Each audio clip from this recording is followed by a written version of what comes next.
Hello everybody. Before I get started on this is being done late on a Saturday night. As I said, I've been depressed and I've been through a lot of stress, so my schedule's a bit off. But as I was getting ready to do my TNA review, I thought I would do a little bit more research for my debate of the week, which will be on RCW, that's Real Canadian Wrestling, and Andre Corvair. And I'll be leaving a connection to his YouTube channel. I'm going to be doing debate on him, well, not him directly, but what Stampede Wrestling has given us.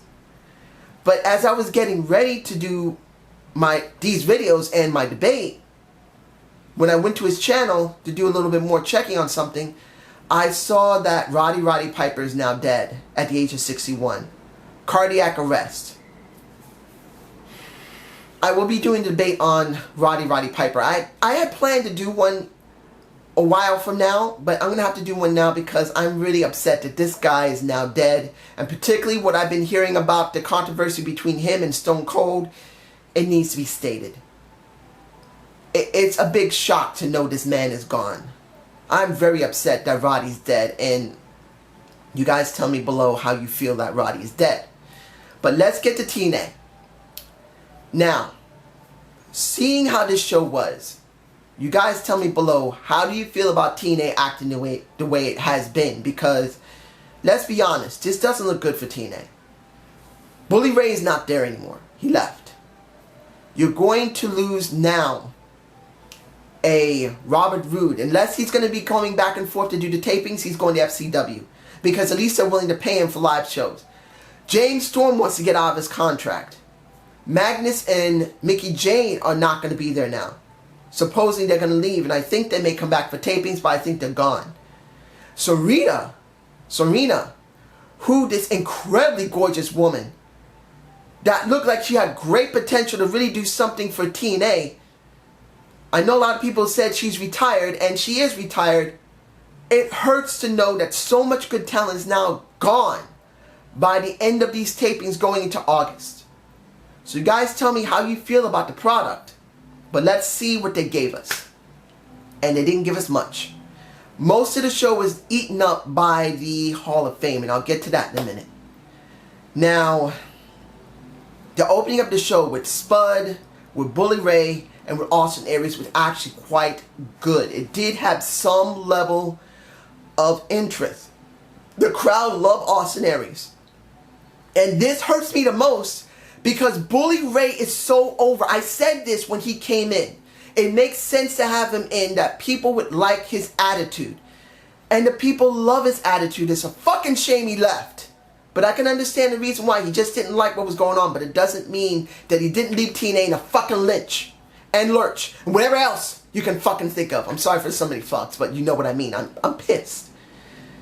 But the segment between Austin Aries and Rockstar Spud was actually very nice. And then next week, on No Surrender, I believe that's the themed Impact. Career versus name. Spud will lose his Rockstar moniker. And if he loses.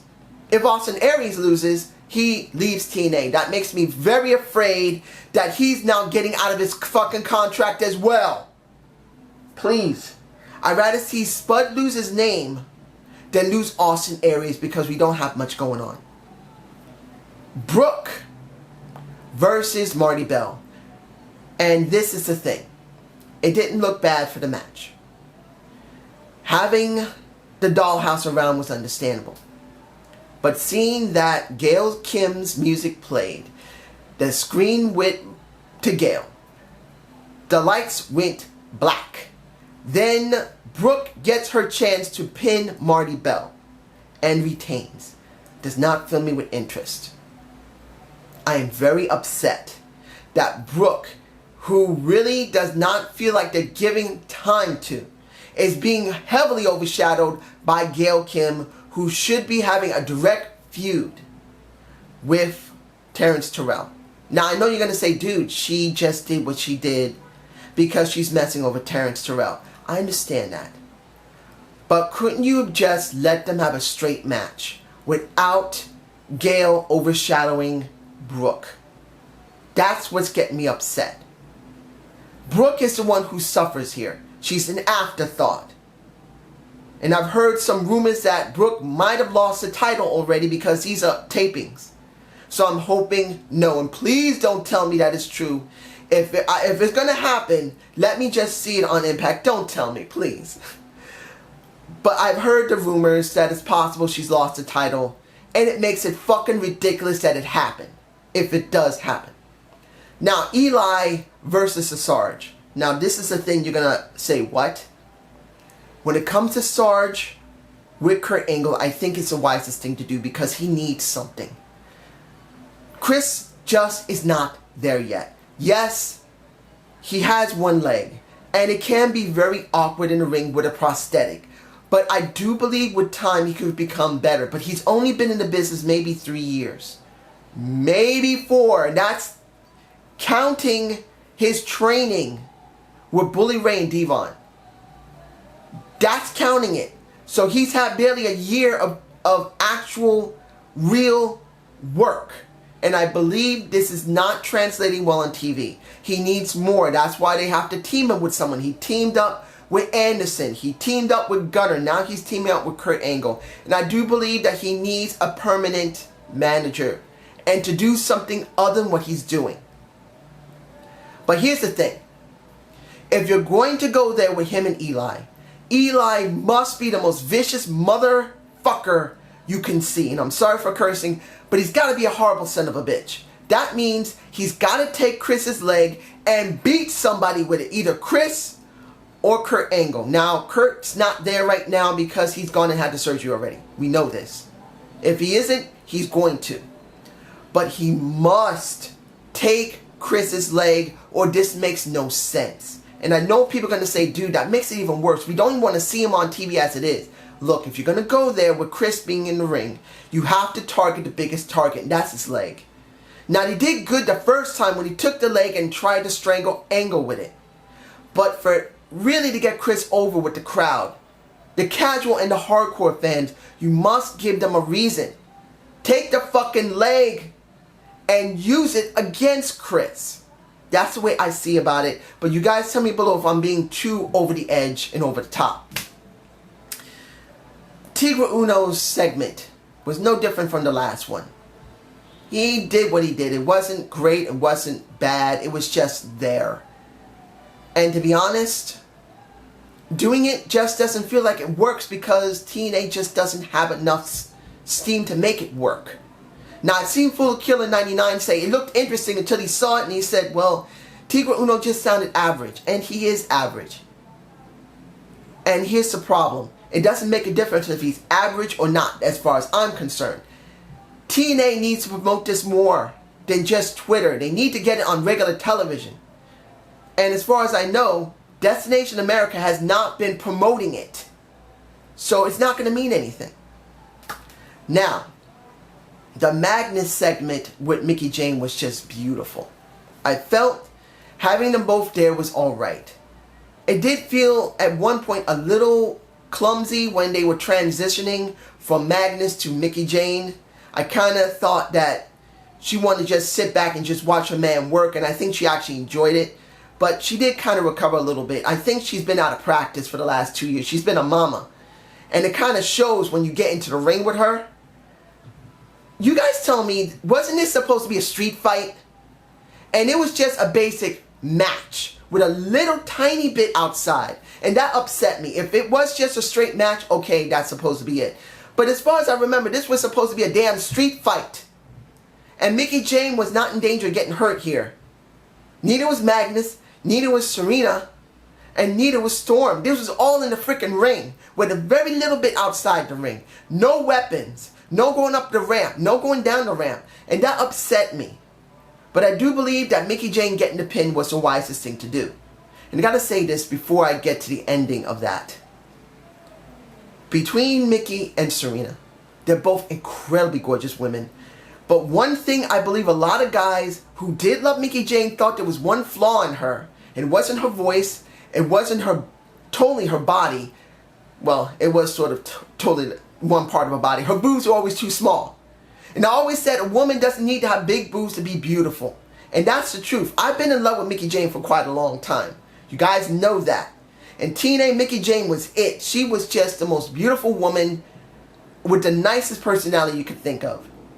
But now, whoo, she been breastfeeding, baby, because those boobs are still full of milk. Those are some big boobs she's got there. I understand women's breasts get bigger. My ex-wife's boobs got bigger. But Mickie James was never a very large-chested woman. She was maybe a light C. She wasn't a very big C either.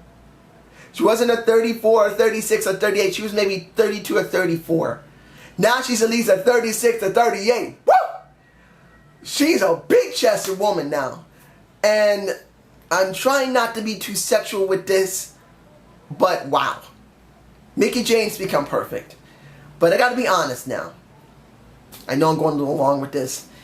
If I had to choose between Serena and Mickie James, I choose Serena now. Because Serena, as far as I know, has no children. And as much as I love my Mickie, I do, she's a mom now. And there's always something that becomes complicated. You can still dream, but you know. And Serena's incredibly beautiful. She just is. Not because of her boobs, because she has a nice voice, she seems really nice, and she's very sweet, and those boobs are big. Sorry. Okay, let's move on to, if I'm forgetting anything, EC3. I want to say before I end this, I think I talked about EC3 and the Hardys, but just in case I didn't. No, I didn't. I'm sorry. When it comes to EC3 versus the Hardys, the problem I see is this. Jeff Hardy, will he come back to TNA? It's not the point that he's hurt and he won't come back. I believe he will come back, but should he come back? One of the reasons why most of the talent's leaving is because TNA is not paying them much anymore. They're doing just basic tapings. They're not doing house shows anymore. So what the hell are they going to do?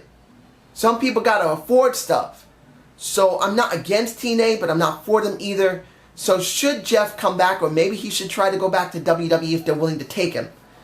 Or maybe go to FCW. At least they're doing tapings and live shows. Maybe he can make more money there. And one thing I want to say about this segment, it was good from Jeff. It was good from EC3. And Matt, I want to say clearly, Matt can easily be a main eventer, but as a transitional champion only. He just doesn't have the charisma like his brother Jeff. Matt's good, but he just doesn't have it. Nothing against Matt. He has been underestimated more than once for his ability and his talking ability and his charisma. But Matt, compared to Jeff, he doesn't have the same charisma.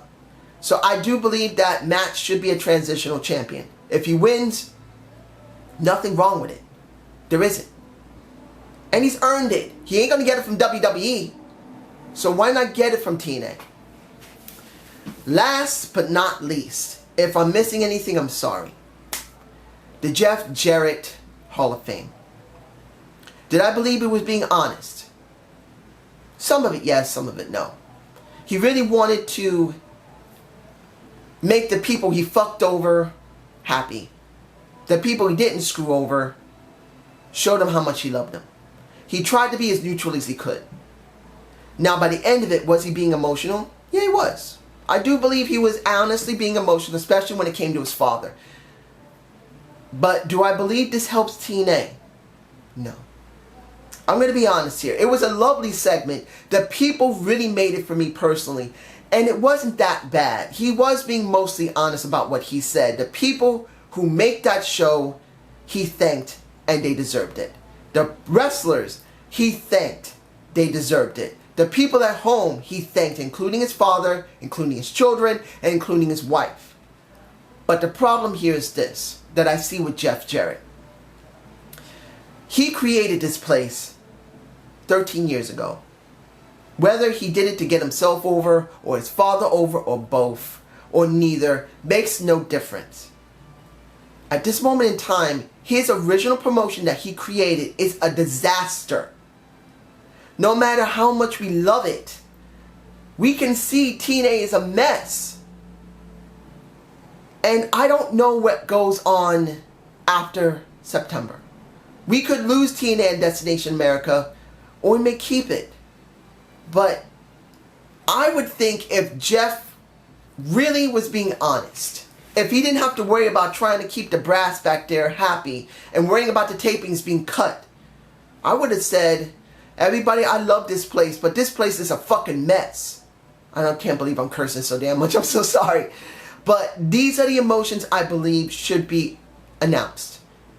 I'm sure Jeff is not happy that his promotion is a big mess. Is it going under? I don't know. It could still recover and it could still be good, but if I created TNA and see it in the condition that I left it, I mean, it wasn't in bad shape when I left it if I was Jeff. It wasn't great either. Let's be honest. It was not in great condition when I left in 2011 if I was him.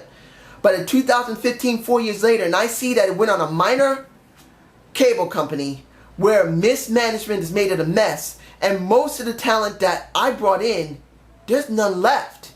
And most of them want to come to the new promotion I produce, I would think, this breaks my heart. I want that promotion to succeed because it's a part of me. And to be honest, it don't look good. So that's how I feel about it. If I was him, I'd be upset right now because I got to bail them out with a promotion I just started. Again, that's how I feel about it. But what do you guys believe? So I hope you enjoyed the Zane's View. Please give me a comment below. I am doing 2 debates. One on RCW, Real Canadian Wrestling, and I'll explain that. And I will be doing one on Roddy Piper. You watch for them both. I'm sorry, Roddy. Breaks my heart you're gone, man. Have a good day and have a good night. Peace!